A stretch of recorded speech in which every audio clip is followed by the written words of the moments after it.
Hello friends, હું છું Nitaben cooking ચેનલથી. મારી ચેનલમાં ફ્રેન્ડ્સ તમારું ખૂબ ખૂબ સ્વાગત છે. ફ્રેન્ડ્સ, અમારા સિટીમાં 7 દિવસથી આ સતત વરસાદ ચાલુ જ છે. બંધ થવાનું નામ જ લેતો નથી અને હવે તો ઘરમાં નાસ્તો પણ ખલાસ થઈ ગયો છે.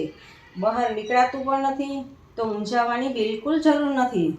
તમારા ઘરમાં હજી મમરાનો ચેવડો તો છે ને? તો ફ્રેન્ડ્સ, ચાલો ઇન્સ્ટન્ટ મસ્ત મજાની ભેળ કેવી રીતે બનાવવી અને પછી વરસાદમાં જોતાં જોતાં ખાવાની કેવી મજા આવી તે કમેન્ટ બોક્સમાં મને કમેન્ટ કરીને જરૂરથી જણાવજો. ફ્રેન્ડ્સ, ભેળ બનાવતા પહેલાં હું એટલું જ કહું છું કે તમને આ ભેળ સારી લાગે તો લાઈક કરજો, અને તમે મારી ચેનલમાં પહેલી જ વાર જોતા હો અને સબસ્ક્રાઈબ ના કર્યું હોય તો સબસ્ક્રાઈબ કરજો. બાજુમાં રહેલ બેલ આઇકન પર પ્રેસ કરજો, જેથી મારી નવી નવી રેસીપીના નોટિફિકેશન તમને મળતા રહે. તો ચાલો બનાવીએ. ઇન્સ્ટન્ટ મમરાનો ચેવડો બનાવવા માટે આપણે આ 3 થી 4 આપણે ચમચા મમરાનો ચેવડો લેશું. આ 4 ચમચા મમરાનો ચેવડો લીધો છે. અને હવે આપણે આ એક ડુંગળી છે મીડિયમ સાઇઝની અને એક ટમેટું મીડિયમ સાઇઝનું છે. એને બેને એકદમ ઝીણું ઝીણું કટ કરી લેવાનું છે. આ ટમેટાને મેં કટ કરી લીધું છે, એને એમાં એડ કરું છું. અને આ ડુંગળીને પણ ઝીણી ઝીણી કટ કરી લીધી છે, એને પણ એમાં એડ કરું છું.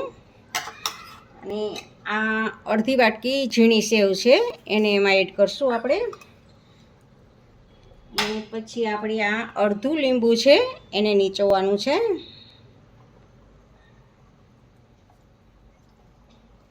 હવે આપણે ડુંગળી, ટમેટાં અને સેવ ને એ બધાના ભાગનું થોડુંક આપણે મીઠું એડ કરશું. આપણે ચેવડામાં તો મીઠું હતું. અને આ કાશ્મીરી મરચું એડ કરું છું, એ પણ થોડુંક જ એડ કરશું આપણે. અને બાળકો ખાય, સાવ નાના બાળકો હોય તો મરચું નથી નાખવાનું. અને આ ખાંડનો પાવડર છે 2 ચમચી, આપણે દળેલી ખાંડ એડ કરશું. લીંબુ નાખ્યું છે એટલે આપણે ખાંડનો તો ઉપયોગ કરવો જ પડશે. અને આ ટમેટો કેચઅપ છે, એ 2 ચમચી આપણે ટમેટો કેચઅપ એડ કરશું. કારણ કે ઘરમાં આપણે લગભગ તો ટમેટો કેચઅપ હોય જ છે. આ બધી જ વસ્તુ આપણા ઘરમાં હોય છે. હવે આને મિક્સ કરી દેવાનું છે.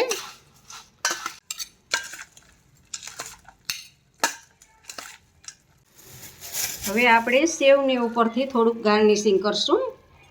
એકદમ ઝીણી સેવ લઈ અને એને ઉપરથી થોડુંક આપણે ગાર્નિશિંગ કરવાનું છે.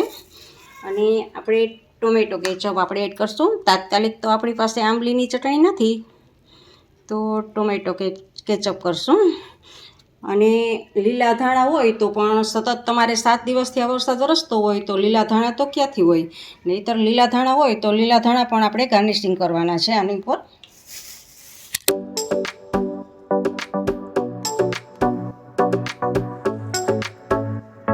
ફ્રેન્ડ્સ, તમને આ રેસીપી ગમે તો લાઈક અને શેર કરજો, અને તમને આ ભેળ કેવી લાગી તે કમેન્ટ બોક્સમાં કમેન્ટ કરીને મને જરૂરથી જણાવજો.